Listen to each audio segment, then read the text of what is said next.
খাবার সম্পর্কে আজকে আমি ছোট ছোট কিছু আপনাদেরকে টিপস দেব, যেগুলো প্রত্যেকেরই জেনে রাখা দরকার। আপনার হচ্ছে বাড়ির জিনিসগুলো আপনি বাড়িতেই ব্যবহার করবেন। কিভাবে আপনি ব্যবহার করলে আপনার শরীর থেকে আস্তে আস্তে রোগগুলো সারতে সাহায্য করবে।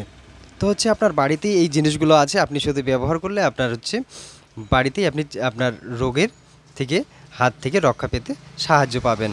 তো হচ্ছে আপনাকে কি করতে হবে, লেবুর রস ও হলুদের রস 1 গ্লাস জলের মধ্যে নিয়ে একটা ছোট লেবু এবং হাফ চামচ হলুদ মিশিয়ে যদি আপনি প্রতিদিন খেতে পারেন সকালবেলা খালি পেটে, তাহলে আপনার কি হবে, আপনার শরীরে কি হবে, প্রস্রাবের প্রস্রাবের আপনার যে সমস্যাগুলো আছে, পেশাবের যত রকম সমস্যা আছে এর থেকে সমাধানের আপনাকে সাহায্য করবে। এটা আপনারা যদি প্রতিদিন কন্টিনিউ করতে পারেন।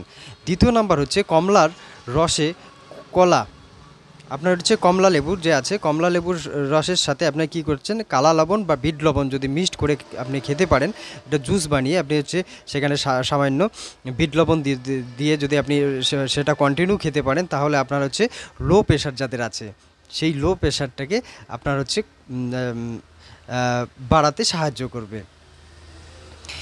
দইয়ের মধ্যে 3 নম্বর হচ্ছে দইয়ের মধ্যে আপনি কি মধু 1 চামচ, মৌরি পাউডার, মৌরি বা মিষ্টি জিরা বা গুঁড়ো মুড়ি যেটাই আপনি চিনেন, সেটা হচ্ছে দইয়ের মধ্যে 1 কাপ দইয়ের মধ্যে আপনি হচ্ছে 1 চামচ যদি আপনি মধু দিতে পারেন, 1 চামচ যদি আপনি হচ্ছে মৌরি পাউডার দিতে পারেন, মৌরি বা মিষ্টি জিরা হ্যাঁ পাউডার দিতে পারেন, আর যদি হাফ চামচ সেখানে আপনি যে গোলমরিচ পাউডার মিশিয়ে খেতে পারেন, তাহলে অনিদ্রা রোগ, যাদের অনিদ্রা অনেক দিন থেকে অনিদ্রা রোগে যারা ভুগছেন, সেই অনিদ্রা রোগটা ধীরে ধীরে কমতে সাহায্য করবে। অনিদ্রার রোগটা আপনার কিছুদিনের মধ্যে আপনার সেরে যাবে, ন্যাচারালি আপনার ঘুম চলে আসবে। তো হচ্ছে এটা গেল আপনার 3 নাম্বার।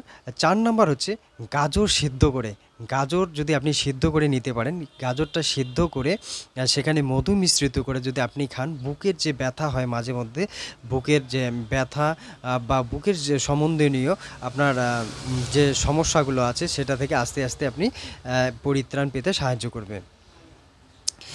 5 নাম্বার হচ্ছে সজনা গাছের, যেটা মোরিঙ্গা আমরা বলি, সজনা গাছের সবজি যদি আপনারা প্রতিদিন খেতে পারেন, তাহলে কিডনি পাথর সম্বন্ধনীয় কিডনি পাথর ধীরে ধীরে ভেঙে চুরে আপনার হচ্ছে বের করতে সাহায্য করবে। তো আমরা খাওয়ার মধ্যে সব কিছু আছে, শুধু ব্যবহার বিধিটা আমরা জানি না।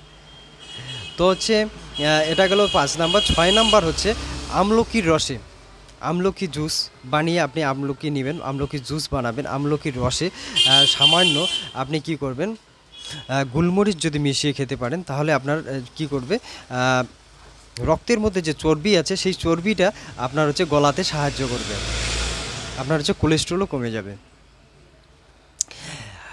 তো 7 নাম্বার আমি বলছি, 7 নাম্বারে খালি পেটে যদি আপনি কি খান, কাজু বাদাম, খালি পেটে আপনার কাজু বাদামের সাথে আপনাকে কি নিতে হবে, কাজু বাদামের সাথে মধু মিশ্রিত করে 3-4টা কাজু বাদাম নিলেন, সেখানে 2-3 চামচ মধু মিশ্রিত করে যদি আপনি খেতে পারেন, তাহলে আপনার হচ্ছে স্মরণশক্তি, যাদের কম স্মরণশক্তি আছে সেই স্মরণশক্তিটা ধীরে ধীরে আসতে সাহায্য করবে এবং স্মৃতিশক্তি বেড়ে যাবে।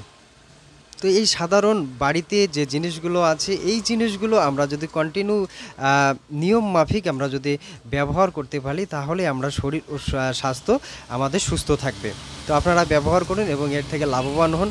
আর আমার যদি ভিডিও ভালো লাগে, লাইক কমেন্ট শেয়ার সাবস্ক্রাইব করে আমার সাথে থাকবেন।